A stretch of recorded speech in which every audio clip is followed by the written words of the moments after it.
Welcome to the GOTO Podcast.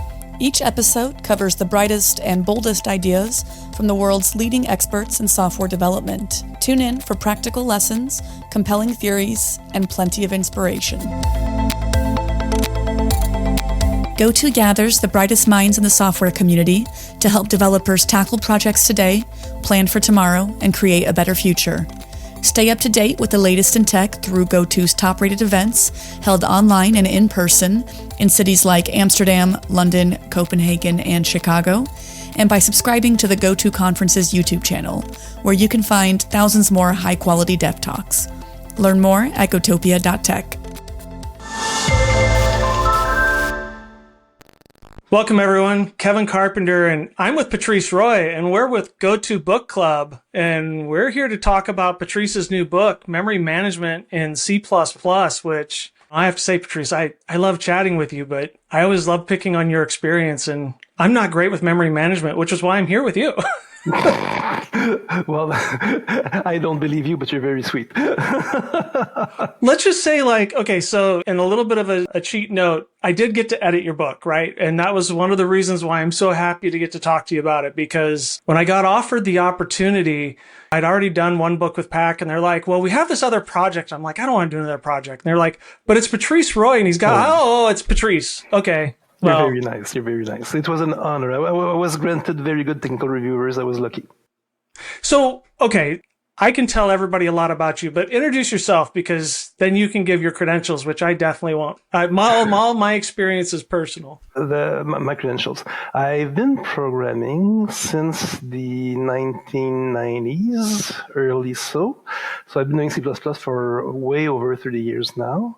I used to do military flight simulators. I've been teaching since 1998 to both undergrads and grads. I work a lot with video game programmers, and I've been a member of the C++ Standards Committee since late 2014. My first meeting was the May 2015 meeting in Lenexa in the US. Nice. So, of course, I was going to say, I know you from all the CPPCon conferences, all of your classes, because, I think we've talked before when you're doing your classes and the conference classes. But when I think of things that I've seen you do before, like this to me was new, memory management. I mean, I know obviously with all your experience, you've got a deep knowledge on it, but am I right? This is like your first book or your first, because I don't remember you doing any classes on memory management. Well, in fact, I have. Okay. At CPPCon, I've done a few. That book was interesting in the sense that after doing the memory management class at CPPCon 2 or 3 times, I think, I was giving that and thinking small, something to write small programs. And that's where PAC approached me and said, well, would you like to turn that class into a book, maybe? Which, okay, it's an interesting challenge, and it's a very different experience. I like doing it, but it's not the same thing. No, it is not. And I mean, writing a book, I mean, that is definitely, I've been there. I tried that, and I'm glad you succeeded, and I got to read it because it's a great book. So I have to say, so in your mind, what is one of the hardest concepts for memory, for someone who's new to C++, memory management? In your perspective, what's one of the harder concepts for new C++ developers to pick up? The people do too much of it. Yeah. So we get people who come from an earlier C++ background from way back, or from other languages where they have garbage collectors, say, and they tend to try to allocate memory dynamically themselves all the time. But C++ works best with value semantics. It works best with objects. So we do too much of it.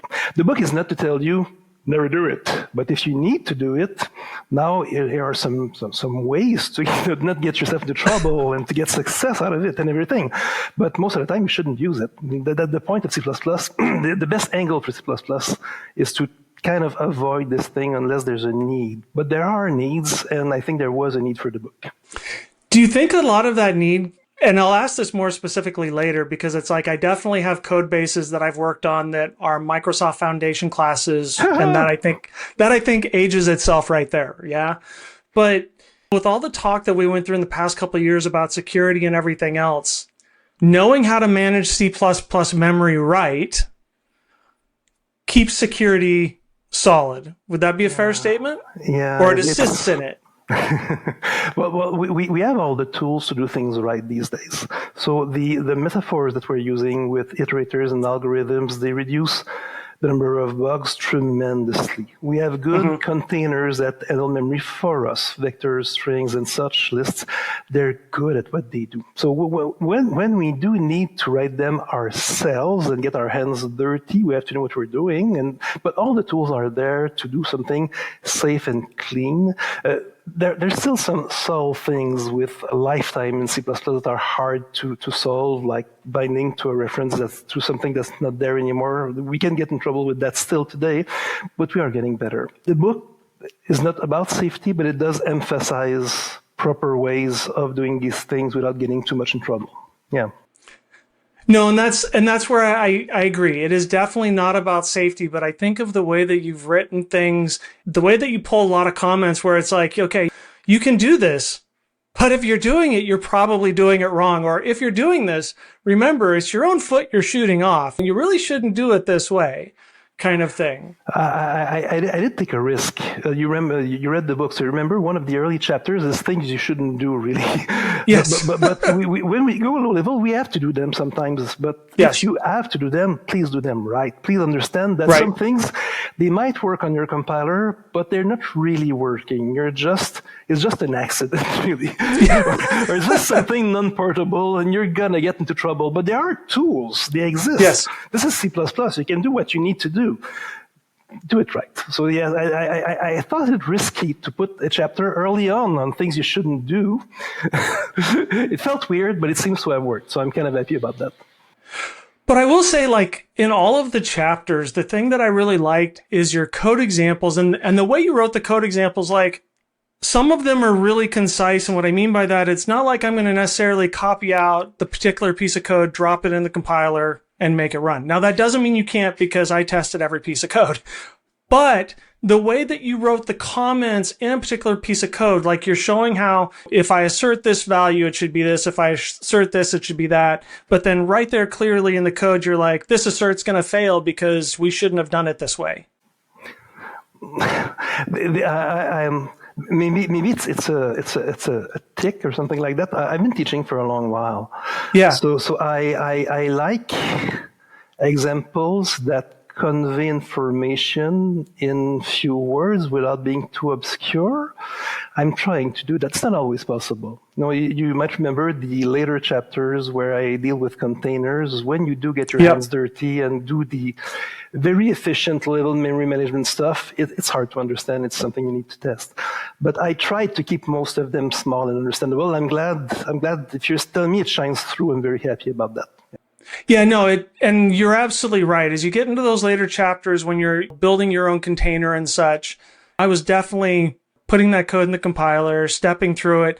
But still, the way that you would document the code, it's like, we talk about writing self-documenting code, and that's one thing. But when you're writing it as an explanation, the way you would do the asserts and the comments just made it flow like you'd read the concept in the paragraph, and then it was very clear in the code example exactly what you meant. And I have to say to everybody listening, like, when I came into reading your book, yes, I know pointers. I made the point about an old MFC app, which I do want to hit on, because in that app, we actually do pointer arithmetic over a array of doubles that's probably 400 or 500 megabytes in memory, right? Beautiful.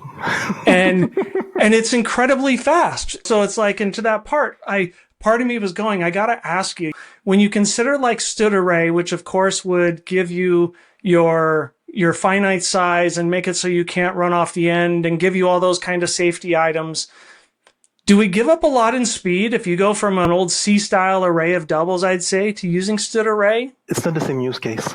So in your class, you probably, if you don't know the size in advance, you're going to need to allocate something. And if you want to pointer to an array, std array, you will have to specify the size there. So it's not going to match what you want to do. You could use a vector and you'd be very fast though. And as long as you reserve once and then allocate the thing, it's going to be blazingly fast too. And if you look at what pointer arithmetic does, I mean, it's the same thing as the array operations with the square brackets. One translates directly into another. You won't be losing speed with this. But I don't think the array would be your use case if you're using dynamically allocated stuff, unless it's always the same size. But that doesn't sound like that to me. Yeah, I was going to laugh and say, well, of course we know the size. It's a macro because it's MFC. And it's like, we have this many lengths and this many widths across this many accounts. And there's probably 4 or 5 other macros that are just, I've been trying desperately to move to const expert, but the code is old and brittle. So, there's that. Mind you, if MFC still compiles, given the idioms of way back then with today's compilers, which is something I would have to check. I haven't used that library in about 20 years now. but I'm sorry. But I did use a pre-98 compiler 10 years back for a real-time systems. It was an experience to get my old backup tricks out and just rewrite everything. But what you're referring to, you might be tempted to use MD span, maybe. The new span stuff from C++ 23 will let you do proper indexing very efficiently without having to go too level and dirty yourself. Interesting. I will have to take a look at that. I mean, because we are building with C++ 17. And to that point of other chapters you have in your book about, because I was just re-reviewing it last night, shared pointer versus unique pointer and weak pointer. And even there, your examples that you give, we probably use shared pointer more than we should, because in some cases, as they adapted the app, too many things are being accessed everywhere, but at least you're getting the extra protection of having that reference count versus a raw pointer. Yeah, but the idea of shared pointer is not having many users. Raw pointers do that. It's having many responsible bits of code over the lifetime of your object. So if you have a single last user of your code, you don't need a shared pointer. Well, in most cases, unique pointer does the job. It's a matter of responsibility. Sharing data, raw pointers work fine. They do. And that's the part where I've been kind of torn. It is a Windows app that is double the complexity of an Excel, because it manages it manages some of the largest financial institutions' balance sheets that in the United States here. And so the interesting part about it is that with that code's age, as you try to bring it in and you bring in more modern parts, then it's that little bit of a double-edged sword. There's parts that when you write something new, you're starting to write things more modern, but then you still have that raw pointer access that's going on, as I was talking about, which is very efficient. But when I think of the chapter in your book in the early on where it's like, you really don't want to use raw pointers unless you have to, as you point out. And that's the part where I'm like, I do like how in the book throughout it, you point out the things to be, it's not don't use it. It's, are you considering these 3, 4, 5 or whatever items if you are using it, right?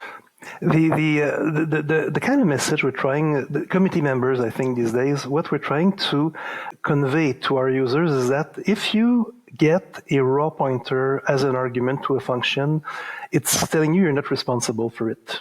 Use the thing, be an observer of it, consume stuff, but don't take it as your own. Don't try to delete it or reallocate it, unless that's the mission of your function, of course. If you're writing reallocate something else. So yes, raw pointers are fine for that. So what you often see, especially with legacy apps like yours, is the owner is a unique pointer, say, unless there's co-ownership. And then you use the getNumber function, you get a raw pointer, and you provide this to none responsible for the pointee functions, and it all works like fine. There's no overhead at all. Yeah. So let me back up again a little bit to the point of, someone new coming into your book. I've got 15 years writing C++ straight, not counting the years of off and on before that. So, but I was always more of an application writer versus library, and I consider that code a little different. But my point I want to get to is, so someone new to C++ coming into this book, can you think of like 3 things out of your book that you would really want someone new to C++ to take away from it? Yeah. I did make an effort, I think, to promote best practices to writing new code. So try not to to try to wrap your memory management into objects that you can test and that do the job right, or use the standard library provided ones. They're very good, vector and stuff. They're awesome. So if you do that, that's cool. C++ there are easier to use tools. I'm sure there are, but it's that tool that will get you where you need to go, no matter what you have to do. It's very good for that. So I'm hoping that someone will understand, reading through that book, that yes, there's tricky stuff you can do with it, but there are reasons. And you go there if you can measure a need, and that's fine. Now you know how to do it if you're stuck. I'm hoping that newcomers won't try to write allocators for every container that they use. The standard ones are very good. But if you have a specific need, here's how to think about it. Here's a way at least to approach this. I try to offer alternatives too. We have new kinds of containers and allocators these days, the PMR stuff. There are upsides to these, downsides to these. I'm hoping that people will be able to weigh on these things and make informed decisions. So if someone newer, but maybe this is not a beginner's book, but someone who's a junior in C++, say, or C++ from another language, gets from this book, I'm hoping it's like sound practices and the reflex that they will sit down and think before they act. And when they need to act and use the tricky stuff, well, they'll do that in an informed way. I hope to have responsible programmers with me. I can agree and see all of that, especially as I'm thinking through the chapters of the book. You did say something there where it's like, you hope somebody who's new to C++ after reading the book doesn't come in and write their own custom allocators because, Unless there's a real need, but when you're beginners, normally that's not the first thing you do. Right. And so, but that's that part where I'm like, if there's a real need. So it makes me think of a talk. So a talk I gave last year was called Almost Always Vector. Yeah, I was in the room. Yes, you were. Okay. So, but I think you get my point then, right? Because that's kind of that part where, similarly, you don't need to write a custom allocator, but if you did, here are the reasons why. And so I think of some of the memory patterns, like, and this might not necessarily apply to a custom allocator, but when you're talking about like the arena pattern and the ways that you would allocate memory, because depending upon the particular type of object that you're creating, if you're creating multiples of them, then you can gain that kind of efficiency. And so that might be the way or the reason you would write a custom allocator, right? Yeah, maybe you can measure an actual gain. The point normally with these things is that your standard tools are very good on average. They're very good. But when you know the context and you know things about the data and the way it's going to be used, consumed, and handled, you can always do better because this is not the average case. It's something you know stuff about. But you have to measure a need, of course, because you're going to spend time on this thing. You're going to have to debug it and test it. So there has to be a need, a reward tied to this. But if it does bring rewards, I mean, the things I do in the book, they're funny a bit. I kill orcs, but it's blazingly fast. It's very, very fast, but the conditions make it possible. Another thing that I don't touch as much in the book, I could have, it's a matter of size and number of pages at some point, it's instrumentation. You want to know where the data is. I work with games people a lot. You want to know if there's cold regions in your game, hot regions where lots of people are coming in. Well, if you write an allocator, you can track these things and you can know where the blocks are allocated here and there. So there's ways there to optimize your code a posteriori, afterwards, just because now you know how the thing is being used because you instrumented the thing. Maybe not as people are, well, maybe if it's fast enough, maybe as the game is going on, maybe in your laboratory when you're testing stuff, but you can write allocators because you want to know where stuff is.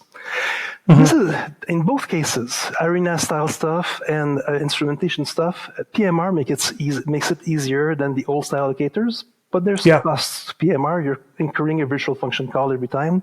So it's a matter of simplicity with respect to efficiency. You have to know where your needs are. But this is C++, so we give you tools. You build with them, But to your point, the measuring and knowing where and why, because how does that saying go? Like, pre-optimization is the root of all evil or something? Be careful. That quote is always incomplete. So they say 97% you don't really need it, but on the 3% where you need it, you better be able to do it. No, and that was where I was going to say, like, to a point, your book to me really addressed when I need that 3%. Like the examples and the knowledge that you detail in there, when I find the spot that is definitely eating resources, whether it be from allocations, being inefficient or such, then yeah, what I got from the book was exactly how to fix that. Yeah. Well, there's other things that we ignore when we do day-to-day C++ programming. And when you need to access exotic memory, something that is different from your normal RAM. So you want non-volatile stuff. You want shared memory. C++ doesn't delve into that as a language. We don't talk about processes in C++. We talk about threads. We don't talk about the operating system all that much because it's outside of our purview, let's say. But we do have tools in C++ to let you interface with those other things efficiently. And this is another reason why the book might be interesting to some people. Sometimes you are using something operating system specific and you want to map it to your C++ code in a nicer way, in a more agreeable way maybe than doing it the C style, I'd say. So there's a whole chapter on that. I hope that these exotic cases, well, when you face them, sometimes you're kind of stuck. How do I do this properly? And the book helps you. As you were talking about the way that you map data structures and stuff, it's something small but it kind of made me laugh at myself because it made me think of the part where inside the book you're talking about padding. And it was interesting because I never really thought about it too much beforehand. But then when I would go back and look at some of the data structures and simply changing the order suddenly saved 16 bytes of memory on an object that we were creating 100,000 of because it was, a particular type of credit card transaction or something and just over and over. And it's like, some things that I would call little gems. It's like once I got it, it was hard to unsee, and so. That's insane. Alignment. People coming from other languages, they don't know about this. But since this is one of the peculiarities of C++, we let user code see the actual addresses of things. So because of that, we cannot tell the compiler change the order in which the objects are, because the order in which we put them has meaning and is observable elsewhere in the code. That's something that's different in other languages, but we see these things.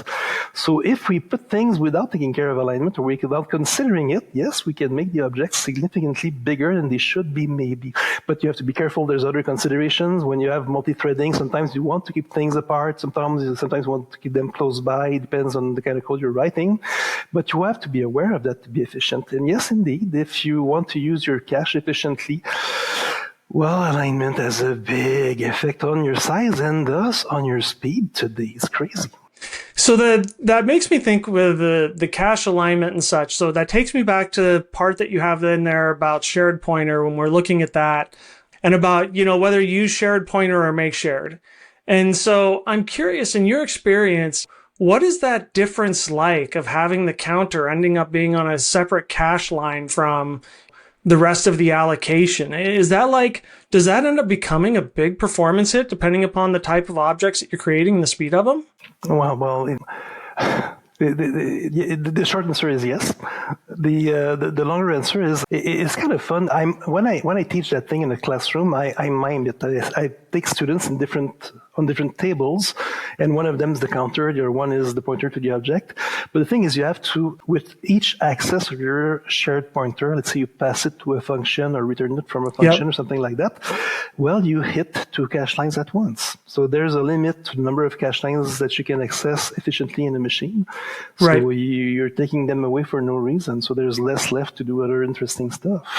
So yes, it will do measurable. It will mostly measurable impacts on your program and on the quality of your life. So it's fair to say, well, I think it's fair to say in the C++ community, we definitely have the high frequency trading, which I think of where these things are a big performance type item. Then we have games, of course, embedded where you're really constrained on your resources. What I kind of laugh at myself about, so the day job, I work credit card transactions. We're processing billions of dollars a day. And generally speaking, I am not worried about cache line hits. It's probably because of the size. It's a matter of size. Your problem space is so big.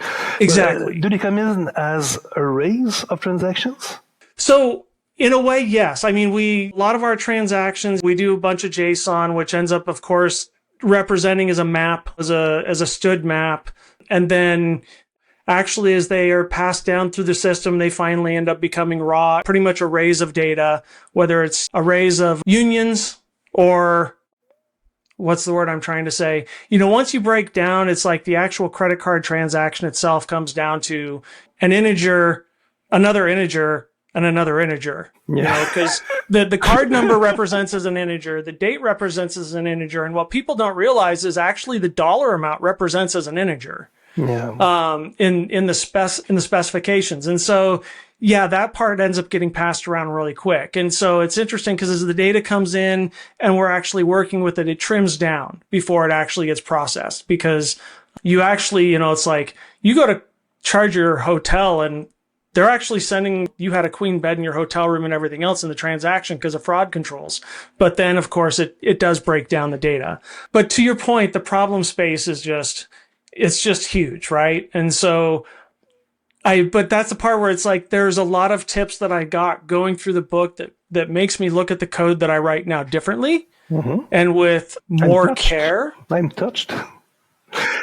Can I ask you a question, though? Yeah. When you're processing your credit cards like this, do you do mostly reads, or do you also do some writes to the array?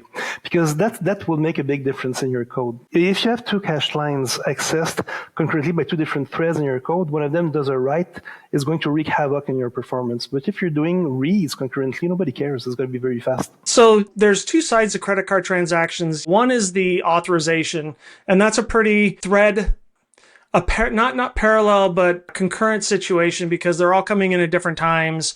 And so you're handling one at a time. But that part happens. That's when you swipe your card at the restaurant. But at the end of the night, when they go to process, that's when we're turning around and reading 20,000 transactions in one line, processing them through and then writing them out somewhere else. The typical programmer, we read from databases to process to write back to databases. Awesome. So this is very linear stuff that you can do without concurrency at all if you don't need to. The cache will be efficiently handled in this case. It's probably different from the shared pointer case you were referring to, where you're allocating dynamically the counter on one side, the point T on the other side. So you got two pointers, one besides the other. And if you keep them close, since you're using them together most of the time, it's going to be more efficient. Gotcha. So, real quick, one last, because I know we got to wrap up here at some point. So I have a little bit of a leading question, but I have to say, so your book, the little bit of template stuff that is in there was, because I am not a template programmer by nature either, just as like I learned memory management from you. But when it came to template programming, it's the kind of stuff that I think we all expect just using C++ in a way. It's like, you're using stood vector. We know it's a template. We don't really think of it because we're not writing it as a template. Same with stood pointer now.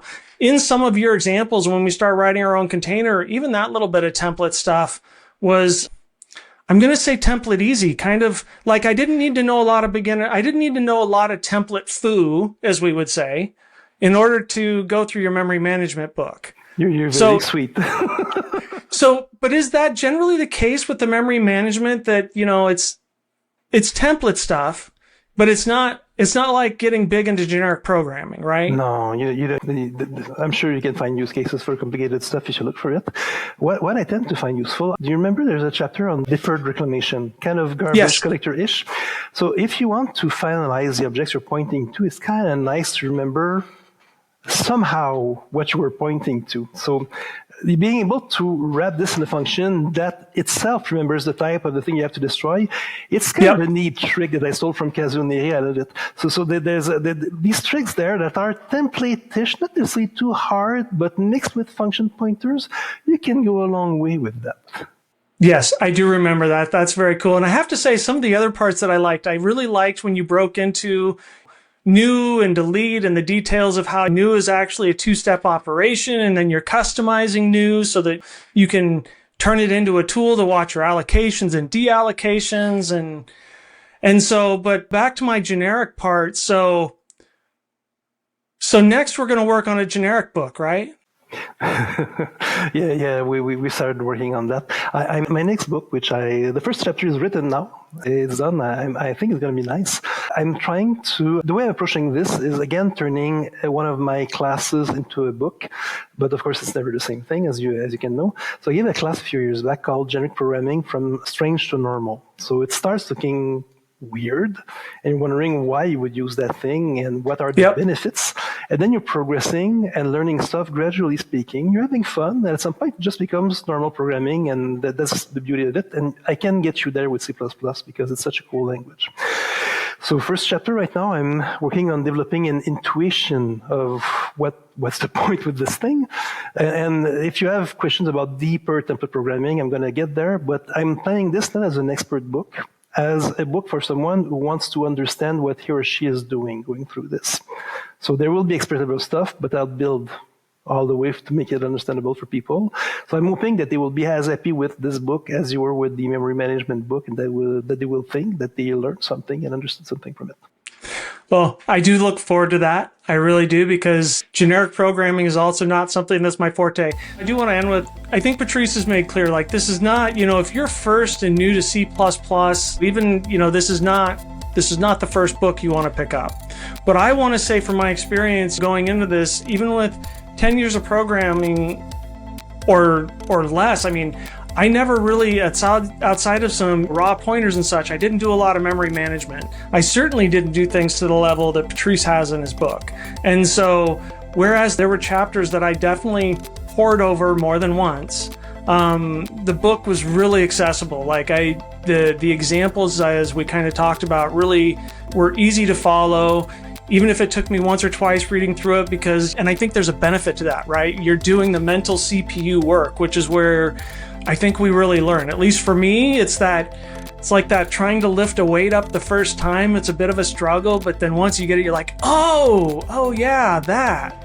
And so, yeah, if you haven't read the book yet, you want to pick up a copy, and your memory management foo will definitely improve. That is for sure. You're very kind. And if you find bugs or things that you want to talk about, write to me. I'm going to be happy to speak with you.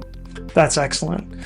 So Patrice, I really appreciate your time today and talking about your book, and I look forward to when we can do this again about a generics book. It's always a pleasure, my friend. Thank you so much. Thank you, Patrice. Thanks for listening to this episode of the GOTO podcast. Head over to gotopia.tech to discover lots more content from the brightest minds in software development.